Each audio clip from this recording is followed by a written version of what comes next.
안녕하세요. 김준갑의 경제부동산입니다. 구독, 좋아요 부탁드립니다. 2년 만에 열린 다보스 포럼에서 엄청난 사건이 터졌습니다. 또한 리커창 총리가 중국의 경제 위기 가능성이 높다고 하는가 하면 IMF 총재가 지금 세계 경제는 2차 세계대전 이후 최대 위기라고 설파했습니다. 세계 경제를 뒤흔드는 상황에서 금융위기보다 더 무서운 것은 부동산과 주식 등 자산 가치의 대폭락이 진행 중이라는 섬뜩한 경고도 나왔습니다. 아파트는 거리량은 없는데 금매가 쏟아지고 미분양이 쌓이는 중입니다. 정말 대세하락에 진입한 것일까요? 유료 상담은 010-3999-8808 전화 주십시오. 오늘 1시 엄청난 사건 터졌다. 금융위기보다 무서운 공포. 만만치 않죠, 정말로. 여기 집들이 쭉 있네요. 이제 이게 그동안에 응집됐다가 거품이 결국은 터지고 마네요. 전 세계 디폴트 위기, 복합적 위기죠, 한마디로. 경제는 안 좋은데 물가는 뛰는 스태그플레이션, 모든 것이 한꺼번에 몰려가지고 오히려 더 큰 악재를 탄생시키는 퍼펙트 스톰, 이런 단어들이요 요즘 계속 유행입니다. 위기 또 위기, 한숨소리 끝난 2년 만에 다보스 포럼. 위기 원인, 전 세계가 지금 디폴트 상황이 빠졌어요. 우리나라만 문제가 있는 게 아닙니다. 자, 위기 원인은 코로나 팬데믹인 거예요, 이거. 여기에 불을 지른 사건이 러시아 우크라이나 전쟁입니다. 디폴트 원인은 원유, 원자재, 물가, 곡물 이런 것들이 다 뛰고 있어요, 지금. 거기에다가 금융적인 부분의 어떤 부채 이런 부분이 문제가 되죠. 자, 위기가 장기화될 가능성이 큽니다. 지금 미국은 금리 인상을 안 할 수가 없어요. 물가 상승 때문에. 중국은 지금 스스로가 지금 금융위기 터졌다고 이렇게 얘기를 할 정도로 심각해요. 러시아 전쟁 디폴트 사실상 기정사실화 됐고요. 주요 국가를 보면 미국 금리 인상 플러스 긴축 정책으로 미국이 걱정하는 것은 여기 또 빚도 엄청 많이 해가지고 집값이 많이 뛰었잖아요. 또 주식 거품이 세계 1위잖아요. 바로 주식과 부동산이 붕괴되는 겁니다. 유럽 포함해서 선진국들 저성장, 고물가, 공급망 부족, 우리나라하고 똑같은 상황이에요. 우리나라 지금 미국, 유럽 둘 다 같은 내용이죠. 중국이란 나라는 경제까지 지금 엉망진창인데 달러가 부족하고 또 봉쇄 정책을 썼어요. 봉쇄. 그게 아주 결정적 패착 같아요. 시진핑 오래 못 갈 것 같은데요. 이 봉쇄 정책으로 완전 중국을 망가뜨려 놨습니다. 코로나를 잡겠다고 완전 그 대도시를 묶어버린다? 경제적으로 얼마나 손실이 크겠어요. 1대1로 부채 심각. 그래서 리커창과 지금 시진핑의 사이도 좋지 않다. 러시아 전쟁 장기화, 경제 제재로 사실상 파탄난 상황이고요. 뭐 디폴트 이미 된 거나 다름없다고 보시면 돼요. 선언만 안 하는 것 뿐이지. 신흥 국가들, 그렇다고 해서 이제 웬만한 개발도상국들이 좀 좋냐? 더 나쁘겠죠. 외자가 빠져나가니까.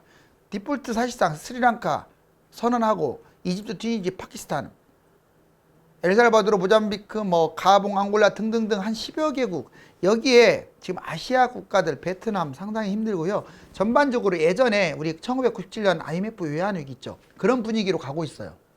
이제 한국 경제 쏟아내는 해외 주요기관 맥만 잡아볼게요. 이게 한 번에 나온 게 아니라 꾸준히 나왔던 걸 싹 정리해봤어요. IMF, 한국 가계부채, 집값거품, 이게 제일 심각해요, 우리나라는. 모든 경제에서 이 두 가지가 제일 심각하다고요. OECD, 주택거품 경고, 금융 비대칭, 불균형이 있다는 거죠. BIS, 세계은행, 가계부채 경고, 신용갭, 신흥국 추월했다. 다른 나라보다 오히려 개발도상국보다 더 위험하다 이거예요.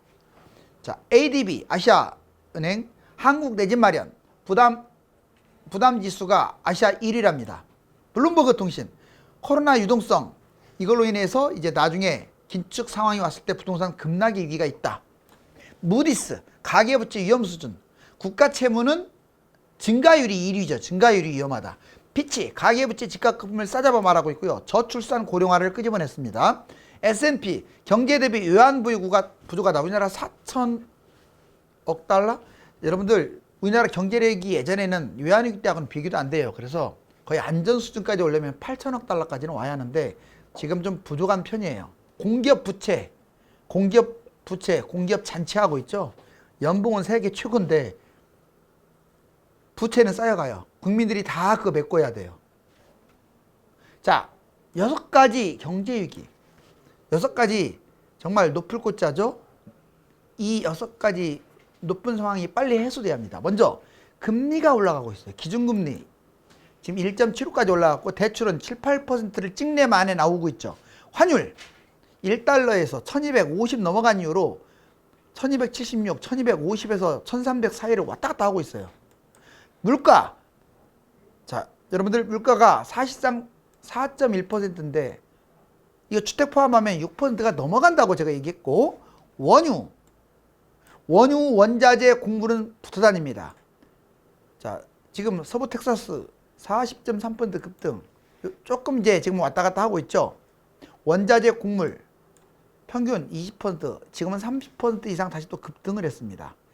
여기에 중소기업이나 이런 데가 치명적일 수 있는 임금 인상, 대기업 9%, 중소기업 4%, 지금 경제 여건은 좋지 않은데 이 사용자들, 사장들이 힘들어 버리면요, 그 나라가 힘들어요. 결국은 파산되는 회사들이 많이 늘어난다는 뜻 아닙니까? 다주택 폭탄 매물 위험지역. 자, 그렇다면 이제 다주택자들이 매물이 지금 쏟아지고 있잖아요. 1년간 유예를 하는 바람에 양도세 완화, 매물 쌓이지만 관망세, 거래량이 없어요. 위험 지역으로 따져봅시다. 자, 가장 위험한 건 지방입니다. 왜? 여러분들 집이 5개 있다. 어디부터 털어내겠어요? 지방이죠. 서울만 잡은 사람들은 서울에서 어디를 털어낼까요? 지금 양극화 지금 가고 있잖아요. 강북이 더 떨어지고 있고 강남은 오히려 조금이라도 올라가고 있고, 그런데 이게 결국 나중에는 다 무너지겠지만 지금 상황에서 다주택자들이 싼 것들, 강북을 먼저 털어내니까 노원, 도봉, 중랑, 구로, 은평 등등 외곽 지역이죠. 수도권도 외곽이 지금 형편없습니다. 인천 지금 난리 났어요. 아예 판매도 안 되고요. 집값 급등하는 바람에 워낙 많이 빠지고 있어요. 2021년에 제일 많이 뛴 곳 중에 하나가 인천인데 지금 제일 많이 떨어지고 있어요. 파주, 화성, 남양주 외곽이네요, 다. 자, 그 다음에 위험 유형을 보면 아파트 아닌 것들을 먼저 털어내고 있어요. 빌라, 오피스텔, 도시형 생활주택. 그러다 보니까 이것들이 팔리지를 않고 있네요. 물론 임대주택 사업을 낸 것들은 좀 여유가 있지만 안 낸 것들이 문제죠. 나홀로 아파트, 황금성, 투자성이 떨어지는데 이걸 지금 이런 것들이 쌓이고 있어요. 위험 형태별로 평형은 소형이 위험하겠죠. 가격은 싼 것들이 더 위험합니다. 저가. 현재로서는 그렇다고요. 자, 보유 형태, 실거주보다는 갭 투자한 것을 먼저 털어내고 있고, 차익 적은 것, 많이 오른 것보다 적게 뛴 것, 교통 여기서 먼 거, 비역세권. 그럼 위험 시기는 두 가지로 나눌 수가 있는데, 1차, 자 지금부터 1년 동안 매물이 급증하고 있고 안 팔리게 되면 계속 가격은 내려가겠죠. 2차 위험, 23년 5월 이제 내년 이후가 더 문제입니다. 그렇다고 털어내지 않을 수도 없어요. 대세 하락장. 하루라도 빨리 파는 게 유리하겠죠. 현재 전국 지역별 집값 하락 지역. 코인판 여기 제목 그대로 떼와봤어요. 코인 상당히 위험하죠. 막 99% 떨어진 것도 있죠. 그리고 코인에 자 암호화폐 이런 것들 거의 90%, 95%가 이런 말은 좀 표현이 어떨지 모르겠지만 정말 위험한 것들입니다. 정말 위험한 것들. 코인판 방불케 하는 세종집값, 1년새 한가 속출. 제가 얘기했잖아요. 제일 많이 빠진 게 49%까지 빠졌고 평균 20, 30% 떨어진 게 널려있고 20, 30% 매물 내놔갖고는 고점 대비 그렇게 내갖고는 팔리지도 않고, 서울 변두리부터 지금 저쪽으로 쭉 보고 있어요. 먼저 서울 변두리는 노원, 도봉, 중랑, 강북, 성북, 은평 외곽 빠지고 있죠. 최근 1, 2년 동안, 그러니까 막판에 뛰었던 곳들이 여기가 항상 21년 늦게 뛴 곳들일수록 제가 안 좋다고 여러 번 말했잖아요. 그러다 보니까 떨어지는 거예요. 최근 1, 2년 급등. 다주택 매물이 많은 곳들이 여기예요. 그 다음에 수도권은 어디가 지금 많이 빠지느냐. 특이하게 2기 신도시 외곽이 하락합니다. 2기 신도시는 새 아파트로 괜찮은 아파트인데 왜 그러냐. 2기 신도시가 팍팍 떨어지는 것은 일단 서울에서 거리가 멀면서도 집값이 지나치게 비싸요. 그러니까 오버슈팅 했다는 말이 딱 알맞는 게 2기 신도시에. 그럴 수밖에 없는 게 얘들이 입주하면서 멋있거든요. 정말 멋있으니까 젊은이들이 몰려버린 거야. 그러면서 10억이 다 넘어가 버렸어요. 그러니 폭락하죠. 여기 보세요. 자, 인천, 동탄, 송도, 미사, 김포, 안성, 평택 이런 곳들이 빠지고 있고 새 아파트 거품이 급등하면서, 그리고 얘들은 3기 신도시보다 입지가 좋지 않은 곳들이 더 많아요. 그래서 가성비가 나빠서 앞으로 계속 빠질 것으로 예상. 수도권 GTX가 왜 많이 떨어지고 있느냐? GTX 호재로 너무 거품이 뛴 거죠. GTX 인근의 의왕, 안양, 안산, 삼본, 파주 집값 상승 호재로 거품 급등했다가 지금 거래가 안 되니까 너무 많이 뛴 이곳들 위주로 폭락하고 있어요. 지방 같은 경우는 수도권보다 더 빠지고 있죠. 가장 먼저 빠진 세종, 그 다음에 빠진 대구, 대전 순서대로. 부산도 마이너스로 완전히 접어들었고요. 충청도도 지금 난립니다. 1년 전 3개월 10에서 40% 보시면 실질적으로 1년까지 빠진 세종은 거의 30% 이상 빠진 것 같고요. 한 6개월 빠진 대구는 한 20% 이상 빠진 것 같고요. 3개월 정도 빠진 수도권은 이미 10% 이상 다 빠졌습니다. 그러면 1년에서 2년 빠지면 반토막 난다는 결론이 나와요. 부동산 투기 4단계. 이게 모두 투기꾼 탓이라고는 할 수 없지만 저도 전문가로서 과감하게 여러분들한테 말할 수 있는 게 일반인들은 끝물에서 그냥 조연을 한 거예요. 주연은 누구냐? 투기 세력 맞습니다. 굳이 꼭 따지자면 뭐 다 싸잡아서 말할 수는 없지만 다주택하고 법인들이에요. 법인들. 지방은 법인들이 싹쓸이하고 투기했고요. 수도권은 주로 다주택. 보실래요? 1차 투기 선도 돈 많은 사람들이 막 끌어당긴 거예요. 이때 20%밖에 안 뛰었을 때야. 이게 투기 이전의 집 상태 0이라면 그러다가 2차 투기 세력이 집중적으로 매입했습니다. 그러니까 문재인 정부가 투기 세력이 집값 뛰었다 이 말은 틀린 건 아니에요. 그런데 그 투기와의 전쟁을 집값 떨어뜨리는 전쟁으로 했어야 하는데 투기 세력을 도와주는 전쟁을 해버린 거예요. 자, 여기 보시면 3차 현지인들이 매입했습니다. 좋다고 매입한 거예요. 꼭지에서. 결론적으로 투기 세력은 이때부터 빠져나가는 거죠. 3차 때 빠져나가고 4차 때는 투기 세력이 다 빠져나간 자리에 이제 사줄 사람이 없고 집값이 하락장으로 접어드니까 떨어지고 있어요. 이거 반토막 날 거예요. 자, 100% 뛰었다면 상당히 많이 빠지죠. 강남, 서울, 수도권, 지방 집값 상승 시기. 이거 진짜 중요해요. 왜냐? 자, 지금 입지 좋은 곳부터 나쁜 곳으로 한번 서열을 해봤어요. 하도 양극화, 서열화 하니까. 강남 8년간 폭등했어요. 서울은 6년간 폭등했고요. 경기 인천은 3년간 폭등했고요. 광역시는 2년간 폭등했고 지방 중소도시는 2년 또는 1년간 폭등했습니다.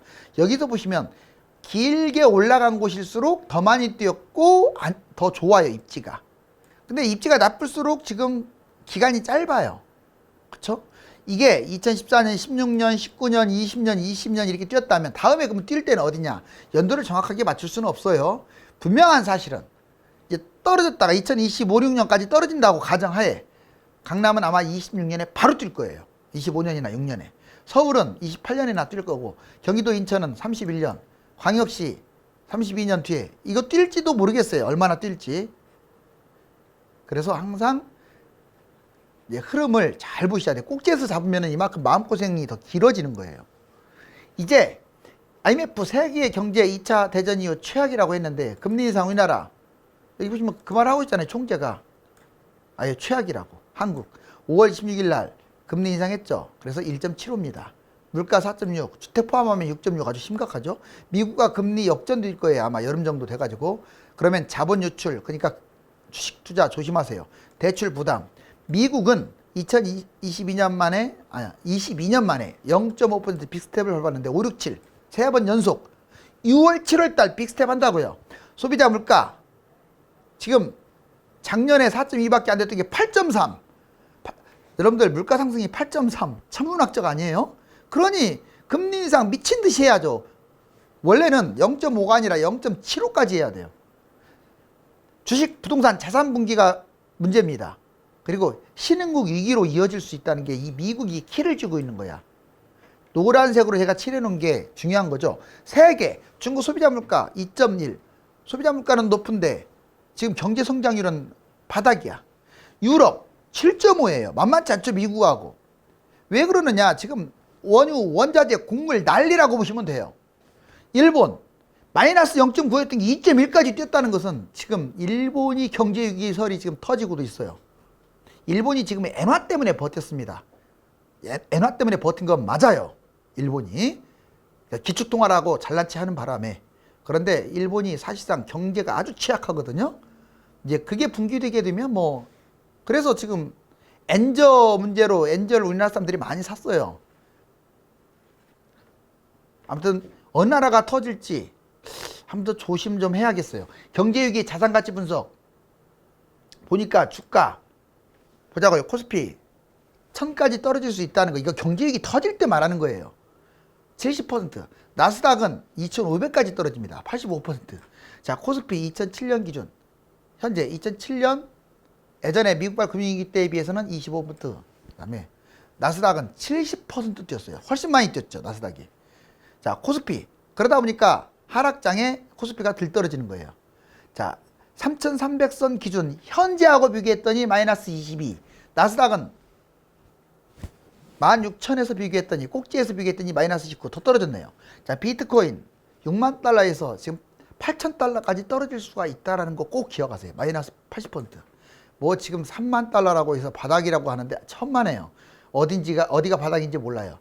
비트코인은 2015년에 200달러 수준에서 지금 3만 달러까지 올라왔으니 몇 배에 150배?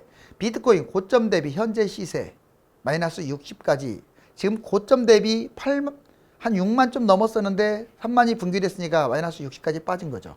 부동산, 아파트 경제위기 폭락 사이클.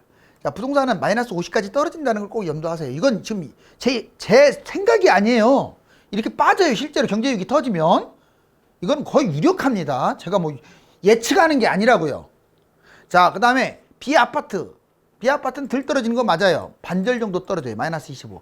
그런데 올라갈 때는 그 아파트는 250% 뛰는데 비아파트 보세요. 아파트 아닌 것들 50밖에 안 뛰어요. 자, 5배나 들 뛰네요. 아파트 고점 대비 현재 마이너스 5% 떨어졌고 비아파트는 이제 떨어지기 시작하고 있고. 달러 볼까요? 달러 경제위기면 1265원.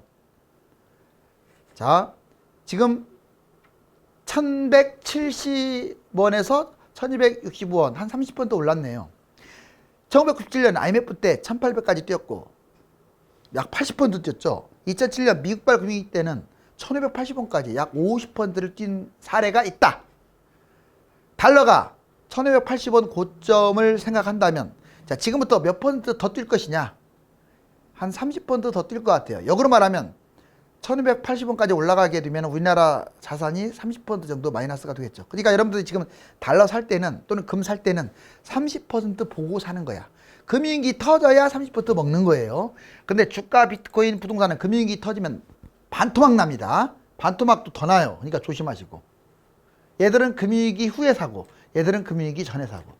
자, 이제 다주택, 1주택, 무주택 핵심 전략. 다주택 폭락에 대비해야죠. 무조건 중과 유예 기간에 팔아야 돼요. 안 팔면 안 돼요. 양도세 납부보다 폭락장 하락할 때 그 금액이 더 손해봐요. 하락장 금액과 주택수 자본금만큼 손실 보니까 빨리 털어내세요.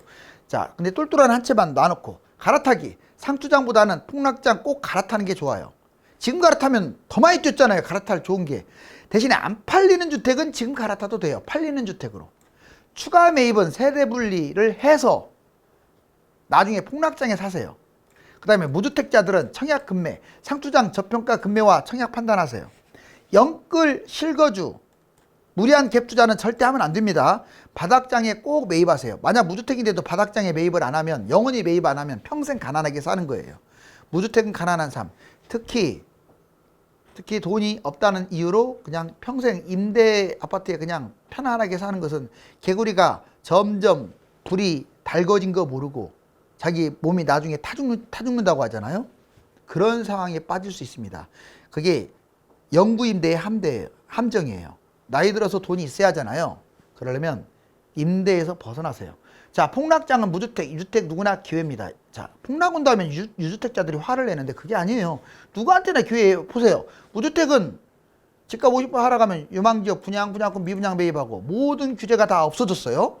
부양책을 써요. 심지어는 많이 빠지면. 거주, 청약, 세금, 대출 규제가 사라졌으니까 그걸 이용해라고요. 하락장에 돈을 제일 많이 벌 수 있는 조건이 무주택자입니다. 왜? 돈이 얼마에 있느냐에 따라 다르긴 하지만 집이 없으니까 많이 벌 수 있어요. 2배에서 10배까지 벌어요. 잊지 마세요. 자기 자본금의 2배에서 10배입니다. 보통 5배 이상 벌어요. 갭 투자하면. 1주택자 집값 하락 시에 내 집보다 더 떨어진 걸로 갈아타는데 왜 나쁩니까? 내 거 2억 떨어졌으면 6억 떨어진 걸로 갈아타시라고요. 자, 여유자금 있으면 또 분양권, 미분양을 하나를 더 잡을 수도 있어요. 얘들은 지급으로 포함도 안 되니까. 또는 자녀 앞으로 잡을 수도 있어요. 5억 분양가인데 5천만 원으로 잡을 수도 있어요. 그거 저것도 안 들어가요. 증여세도. 하락장에 무주택자 절반 수준. 이제 돈이 같이 있다면 1배에서 5배 수익을 얻어요. 무주택보다는 덜 벌지만 그래도 버는 건 맞잖아요. 근데 가만히 있으면 가만히 있는 자체로 망하는 거예요. 자, 강남에 있어도요. 강남에 1등이 있고 1000등짜리가 있을 거 아니에요. 그럼 1등 밖에 있는 것들이 1등으로 가려고 노력을 해야죠. 그 앞쪽으로 가려고. 다주택 법인 이 사람들도 손실 규모가 커지긴 하는데 본인이 잘만 버틴다면, 그래서 미리 털어내라고 했어요. 그 갈아타기를 잘 하게 되면 또 돈도 벌 수가 있습니다. 자, 이제 지금 현재 보니까 소득 대비 여기 보세요. 집값이 이만큼 올라갔어요. 자, 지금 역사상 엄청난 정말 고점을 찍었습니다. 소득은 한 이 정도. 그 다음에 물가 대비, 자, 엄청나게 올랐죠. 아파트가. 그 다음 물가는 여기 물가보다 더 많이 뛰었어요. 그 다음에 GDP 대비, 자, GDP는 이렇게 올랐는데 아파트 시가총액 보세요. 엄청나게 뛰었죠. 통화량 대비, 자, 돈 찍어낸 건 여긴데 시가총액은 여기에요.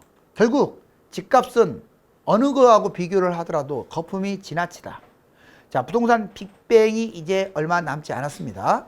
사상 초유의 코로나 팬데믹으로 인해서, 자, 금리 인하, 무한 양적 완화, 위험자산 거품 폭등 과정을 겪더니 이제는 반대로 인플레이션을 잡기 위해서 금리 인상, 긴축 정책, 위험자산 거품 붕괴 수순이 이어지고 있습니다. 이제 하락 시작이라 바닥을 모릅니다. 감사합니다.